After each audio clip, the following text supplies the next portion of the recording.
السلام علیکم students and hello guys, کیسے ہیں آپ لوگ؟ تو اسٹوڈینٹس آج ہم 12ویں کلاس کا یعنی کہ سیکنڈ ایئر کا جو علامہ اقبال کی غزل ہے اس کا دوسری غزل نمبر 2 اس کی تشریح کریں گے۔ اور اسٹوڈینٹس آپ کو پتا ہے کہ شارٹ کٹ ہم کرتے ہیں تاکہ ہماری جو ویڈیو ہے وہ بہت زیادہ لمبی اور لینتھی نہ ہو، تو ہم شارٹ کٹ طریقے سے سمجھنے کی کوشش کریں گے۔ تو اسٹوڈینٹ چلیے اسٹارٹ کرتے ہیں، جس کا پہلا شعر پڑھیں گے۔ پڑھنے سے پہلے اسٹوڈینٹس لائک لازمی کیا کریں، کمنٹ کیا کریں، سبسکرائب کیا کریں۔ تو چلیے اسٹارٹ کرتے ہیں۔ نہ تخت و تاج میں نہ لشکر و سپاہ میں ہے جو بات مرد کلندر کی بارگاہ میں ہے۔ تو اسٹوڈینٹس یہاں پہ تخت و تاج کا مطلب ہوتا ہے حکومت، ٹھیک ہے، اور لشکر و سپاہ کا مطلب ہوتا ہے فوج۔ جو بات مرد کلندر کی بارگاہ، بارگاہ کا مطلب ہوتا ہے دربار، ٹھیک ہے۔ اور یہاں پہ مرد کلندر جو لفظ استعمال کیا گیا ہے وہ کلندر اصطلاح میں، یہاں پہ لکھا ہوا اصطلاح میں حالت فقر میں دین و دنیا سے آزاد ہوتا ہے، یعنی کہ اسے کسی چیز کی کوئی پرواہ نہیں ہوتی، وہ بالکل آزاد صفت انسان ہوتا ہے۔ اس کے اندر عبادت خدا کر کر کے بہت زیادہ اس کے اندر صفات الہی آ جاتی ہیں، وہ ہر چیز سے آزاد ہوتا ہے، اسے کسی چیز کی کوئی پرواہ نہیں ہوتی، وہ بالکل دین و دنیا سے ہر چیز سے لاپرواہ ہوتا ہے۔ جو بات مرد کلندر کی بارگاہ میں ہے وہ بادشاہت اور لشکر و سپاہ میں نہیں ہے، کیونکہ بادشاہ تو لوگوں کے جسموں پر حکومت کرتے ہیں اور کلندر دلوں پر حکومت کرتا ہے، ٹھیک ہے فرینڈ۔ بادشاہ جو ہوتے ہیں وہ لوگوں کے جسموں پر حکومت کرتے ہیں، اور جو مرد کلندر ہوتا ہے وہ کیا کرتا ہے، وہ دلوں کے اوپر حکمرانی کرتا ہے۔ اس شعر میں علامہ صاحب نے فقر کی عظمت بیان کی گئی ہے، ٹھیک ہے۔ فقیری غریبی سے مختلف لفظ ہے، تو اسٹوڈینٹس غریبی اور گداگری میں کوئی شخص دوسروں کے سامنے دستے سوال دراز کر سکتا ہے، مگر فقیری یہ ہے کہ انسان کے پاس جو کچھ ہے اسی میں گزارا کرے، یعنی کہ اسی کے اندر جو کچھ بھی ہے تھوڑا یا زیادہ اسی کے اندر گزارا کرتا ہے اور شکر عطا کرتا ہے۔ اگر اس کے پاس ضروریات زندگی کا کچھ سامان موجود ہے تو سجدہ شکر ادا کرتا ہے، اور اگر اس کے پاس کچھ بھی نہیں ہے تو بھی اللہ تعالیٰ کا شکر ادا کرتا ہے اور کسی سے سوال نہیں کرتا۔ ایک شعر اسٹوڈینٹس یاد آ گیا کہ خدا سے پھر وہی قلب و نظر مانگ، خدا سے پھر وہی قلب و نظر مانگ، نہیں ممکن امیری بے فقیری۔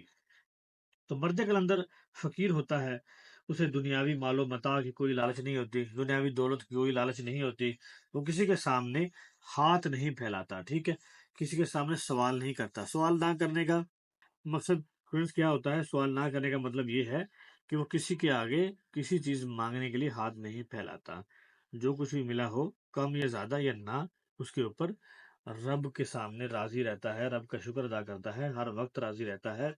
وہ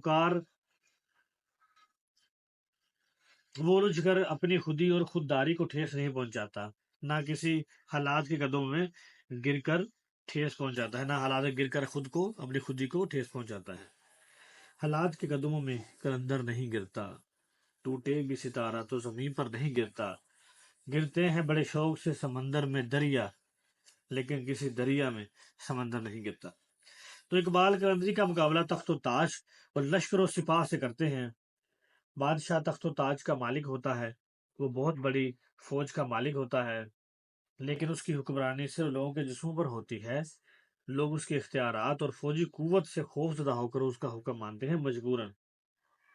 تو فرینڈس جو بادشاہ ہوتا ہے، جو جس کے پاس سپہ سالار ہوتے ہیں، جس کے پاس لشکر و سپاہ ہوتے ہیں، وہ صرف زبردستی حکومت کر سکتا ہے لوگوں کے اوپر، کیونکہ لوگ جانتے ہیں کہ اگر بادشاہ کا حکم نہ مانا گیا تو وہ قید کرا دے گا، سزا دے گا، بیڑیاں پہنا دے گا۔ لیکن کلندر جو ہوتا ہے وہ فقر کی دولت سے مالا مال ہوتا ہے، غنی ہوتا ہے اور درویش صفت ہوتا ہے، اس لیے اس کی حکمرانی ہمیشہ تمام لوگوں کے دلوں پر ہوتی ہے اور اس سے وہ کنٹرول کرتا ہے۔ لوگ دل سے اس کی قدر کرتے ہیں، بہت زیادہ عزت کرتے ہیں۔ جیسے علامہ صاحب ایک اور شعر ہے، تو اسٹوڈینٹس وہ مجھے یاد آ گیا کہ نگاہ فقر میں شان سکندری کیا ہے، خراج کی جو گدا ہو وہ کیسری کیا ہے۔ تو چلیے آگے چلتے ہیں۔ اقبال کہتے ہیں کہ مرد کلندر جس شان و شوکت کا مالک ہوتا ہے وہ کسی بادشاہ کو تاج و تخت اور لشکر و سپاہ رکھنے پر بھی میسر نہیں آتی، یعنی کہ جتنا مرضی بادشاہ بڑا ہو، اس کے بعد جیسی مرضی سلطنت ہو، جیسی مرضی طاقت ہو، جیسی مرضی فوج ہو، سپاہ ہو، لشکر و سپاہ ہو، بہت زیادہ طاقت ہو، لیکن وہ مرد کلندر کا مقابلہ نہیں کر سکتا، کسی صورت بھی مرد کلندر کا وہ مقابلہ نہیں کر سکتا، کیونکہ اس کے ہاتھ میں خدائی صفت ہوتی ہیں، وہ اللہ تعالیٰ کا درویش ہوتا ہے، زمین و آسمان کا حکمران ہوتا ہے، وہ حکومت کرتا ہے دلوں کے اوپر، اور اس کے کنٹرول میں بہت زیادہ چیزیں ہوتی ہیں، یہ بلند مرتبہ حکومتی اختیارات سے حاصل نہیں ہوتا۔ یہ حکومتی جو اختیارات ہیں اس سے مرد کلندر نہیں بنتا، یہ اس ذات کی، ذات الہی کی عبادات میں سالہ سال گزارنے میں، شکر ادا کرنے میں، تب جا کے مرد کلندر کی صفت جو ہے حاصل ہوتی ہے۔ تو اسٹوڈنٹس، یہ پہلا شعر کی ہم نے تشریح کر لی۔ علامہ صاحب کی جو چھوٹی سی تعارف ہم نے پڑھنا تھا وہ ہم نے پچھلے لیکچر میں کر لیا تھا، ٹھیک ہے اسٹوڈنٹس۔ پہلا جو ہم نے غزل کی نمبر 1 کی تھی اس سے پہلے ہم نے کر لیا تھا، اب ہم غزل نمبر 2 کر رہے ہیں۔ تو چلیے دوسرا جو شعر ہے،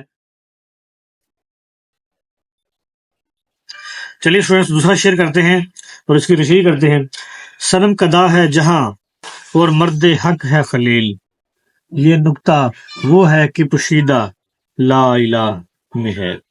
صنم کدا کسے کہتے ہیں؟ وہ جگہ جہاں بت رکھے ہوں، ٹھیک ہے اسٹوڈنٹس، یہ میں نے اوپر لکھ دیا تاکہ آپ کو پڑھنے میں آسانی ہو، لکھنے میں آسانی ہو۔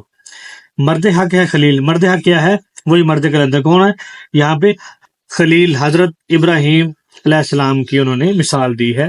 یہ اسٹوڈنٹ تلمی استعمال کیا، آپ نے پڑھا ہوگا تلمی، جب کسی پرانے واقعات کی طرف اشارہ دیا جائے، جس سے ہمیں ایک ایسا لفظ استعمال کیا جائے جس سے ہمیں پرانا کوئی تاریخ کا واقعہ یاد آ جائے، اسے تلمی کہتے ہیں۔ یہ خلیل جو لفظ ہے یہ تلمی ہے، حضرت ابراہیم علیہ السلام کی بات کی گئی ہے۔ یہ نکتہ وہ ہے کہ پوشیدہ یعنی کہ چھپا ہوا، لا الہ اللہ کے سوا کوئی معبود نہیں میں ہے، ٹھیک ہے۔ تو اس کی ہم تشریح کرتے ہیں۔ یہ ساری دنیا ایک بت کدا ہے، بتوں کو پاش کرنے کے لیے کسی ابراہیم علیہ السلام کی ضرورت ہے۔ اگر مسلمان لا الہ کا نعرہ بلند کر کے اٹھ کھڑے ہوں تو یہ بت قائم نہیں رہ سکتے۔ تو اس شعر میں، شعر نمبر 2 میں، شاعر جو ہیں علامہ محمد اقبال نے واضح کیا ہے کہ اللہ کے سوا اور کوئی ذات نہیں ہے جسے کائنات کی حکمرانی زیبا ہو، ٹھیک ہے۔ جب کوئی انسان لا الہ الا اللہ کا نعرہ بلند کرتا ہے تو وہ اس بات کا اقرار کر لیتا ہے کہ اللہ وحدہ لا شریک ہے، یعنی کلمہ طیبہ پر ایمان لانے والا لازمی طور پر تمام معبودان باطل سے برسر پیکار ہو جاتا ہے۔ یعنی کہ ایک شعر مجھے یاد آ گیا علامہ صاحب کا، اسٹوڈنٹس، اگرچہ بت ہیں جماعت کی آستینوں میں، اگرچہ بت ہیں جماعت کی آستینوں میں، مجھے ہے حکم ازاں لا الہ الا اللہ۔ تو مومن کے لیے یہ دنیا صنم خانہ ہے۔ مومن خدائے واحد کا پرستار ہوتا ہے، وہ ما سوائے اللہ کسی طرف نگاہ التفات سے نہیں دیکھتا۔ اللہ کے سوا ہر چیز ختم ہو جانے والی ہے، یعنی کہ ہر چیز کو ختم ہو جانا ہے، ہر چیز فنا ہونے والی ہے، یعنی کہ اس دنیا میں جو چیزیں بھی قائم ہیں وہ ہر چیز فنا ہو جائے گی۔ تو ایک شعر مجھے یاد آ گیا کہ یہ مال و دولت وہ دنیا، مال و دولت دنیا، یہ رشتہ و پیوند، بتانے وہم گماں لا الہ الا اللہ۔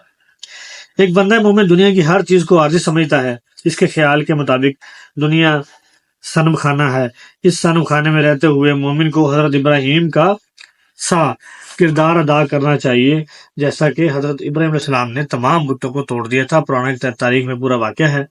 حضرت ابراہیم علیہ السلام نے بت پرستی کے خلاف باقاعدہ آغاز کیا اور سوچا کہ مجھے ایسا طریقہ اختیار کرنا چاہیے جس سے لوگوں کو یہ مشاہدہ ہو جائے کہ ہمارے دیوتا محض پتھر کی بے جان مورتیاں ہیں، جو گونگی بھی ہیں، بہری بھی ہیں اور اندھی بھی ہیں۔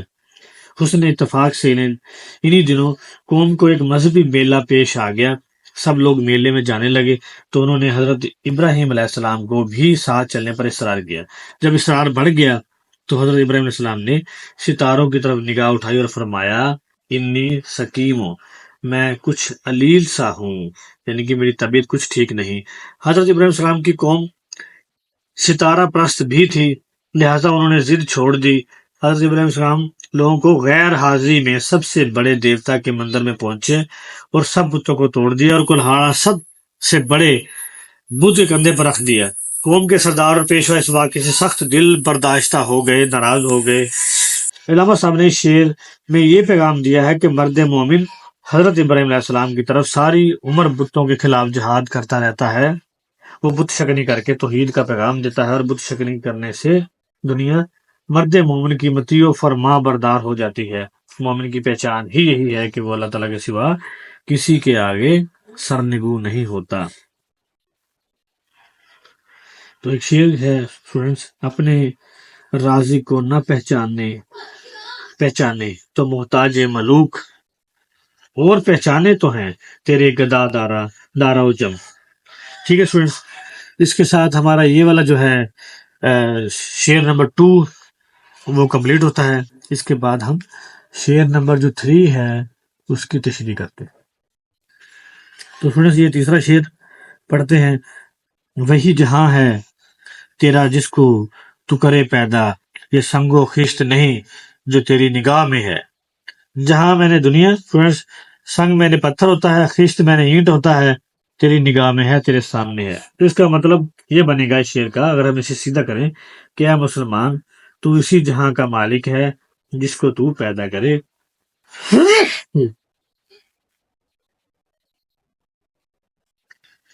آب و گل کہ یہ دنیا تو محض جانداروں کے لیے ہے، مسلمان اپنے عمل سے اپنی دنیا بناتا ہے. ٹھیک ہے فرینڈس، تو تشریح کرتے ہیں اس کی تیسرے شعر کی، کہ شعر میں علامہ محمد اقبال نے اپنا محض مخصوص فلسفہ تصوریت بیان کیا ہے. انہوں نے اپنا جو تصوریت ہے، تخیل بیان کیا ہے. چونکہ یہ فلسفہ شاعرانہ انداز میں پیش کیا گیا ہے، اس لیے یہاں شعر کے لفظی معنی مراد نہیں لیے جا سکتے. اقبال نے اپنے اس تصور کو، خیال کو، تخیل کو اپنی شاعری میں کئی جگہ پیش کیا ہے. بانگ درا میں بھی کہتے ہیں کہ اپنی دنیا آپ پیدا کر اگر زندوں میں ہے، سر آدم ہے ضمیر کن فقاں ہے زندگی. تو فرینڈس انہوں نے بانگ درا میں بھی شعر میں نے پڑھ دیا ہے. پیدا کرنے سے اقبال کا مطلب یہ ہے، پیدا کرنے سے اقبال کا مطلب کیا ہے کہ مومن اپنی قوت فکر اور قوت ادراک سے کوئی نہ کوئی ایسا کارنامہ انجام دیتا رہتا ہے جو ایک جانب تو دنیا کے لیے مفید ہوتا ہے اور دوسری جانب اس کے نام کو زندہ و جاوید کر دیتا ہے. علامہ اقبال کے اس تصور کا ماخذ یہ ہے کہ مومن صفات الہیہ کا مظہر ہوتا ہے، جیسا کہ انہوں نے ایک شعر میں کہا کہ قہاریو غفاریو قدوسیو جبروت، یہ 4 عناصر ہوں تو بنتا ہے مسلمان. یعنی کہ صفات الہی اس کے اندر آ جاتی ہیں جب وہ ہر وقت اس کی عبادات میں مشغول ہوتا ہے. اور بہت ساری خوبیاں جو علامہ صاحب نے بتائی ہیں. بندہ مومن اپنا جہاں آپ پیدا کرتا ہے، وہ دوسروں کو کی پیدا کردہ دنیا میں رہنا پسند نہیں کرتا. مومن اپنی قوت فکر اور قوت ادراک کی مدد سے نئے نئے جہان پیدا کرتا رہتا ہے. اللہ تعالیٰ کی ایک نمایاں صفت تخلیق بھی ہے. گویا مومن کو اپنی دنیا آپ پیدا کرنی چاہیے، یعنی عقل خدا داد سے کام لے کر تحقیق، ایجادات کرنا چاہیے، اجتہاد کرنا چاہیے، ٹھیک ہے، انکشافات کرنا چاہیے، کہ میدان میں آگے بڑھتے رہنا چاہیے. جیسا کہ علامہ صاحب کی شعر ہے کہ عمل سے زندگی بنتی ہے، جنت بھی جہنم بھی، یہ خاکی اپنی فطرت میں نہ نوری ہے نہ ناری ہے. یعنی کہ اس میں ساری بات جو ہے وہ عمل کی گئی ہے کہ عمل کرو، یعنی کہ ہر وقت عملی زندگی ہونی چاہیے. اقبال نے نئی دنیا پیدا کرنے کا بڑا خوبصورت طریقہ بیان کیا ہے، اور بقول اس کے یہ کہ یعنی کہ اگر کوئی شخص جہان تازہ پیدا کرنا چاہتا ہے تو وہ اپنی تخلیقی قوت سے پیدا کر سکتا ہے، اسے دوسروں کی تقلید سے کوئی عذر نہیں ہونا چاہیے. یعنی شعر ہے علامہ صاحب کا کہ تقلید کے روش سے تو بہتر ہے خودکشی، تقلید کی روش سے تو بہتر ہے خودکشی، رستہ بھی چھوڑ خضر کا سودا بھی چھوڑ دے. ٹھیک ہے، یعنی کہ وہ کہتا ہے تقلید جو ہے اس کی روش سے جو عادت پڑتی ہے اس سے بہتر ہے خودکشی کر لے. جب تک ذہن میں نیا تصور پیدا نہیں ہوتا، یعنی کہ اپنے خیالات پیدا کر، اپنے اندر کو پہچان، اپنا خودی کا عرفان حاصل کر، اپنی خود پہچان کر کہ اس کے اندر کون سی خوبیاں جو ہیں وہ چھپی ہوئی ہیں، اور اس کے اوپر کام کر اور بہت زیادہ اپنی پہچان کر. جب تک ذہن میں نیا تصور پیدا نہیں ہوتا، انسان خارج میں نئی دنیا پیدا نہیں کر سکتا، یعنی کہ اپنی دنیا خود پیدا کر.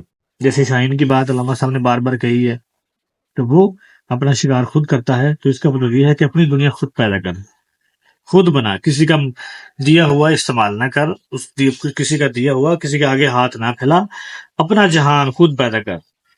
ٹھیک ہے فرینڈس، تو یہ خدا نے آج تک اس قوم کی حالت نہیں بدلی، نہ ہو خیال جس کو آپ اپنی حالت کے بدلنے کا، یعنی کہ جس کو اپنی حالت بدلنے کا خیال نہیں ہوتا، خدا نے آج تک اس قوم کی حالت نہیں بدلی.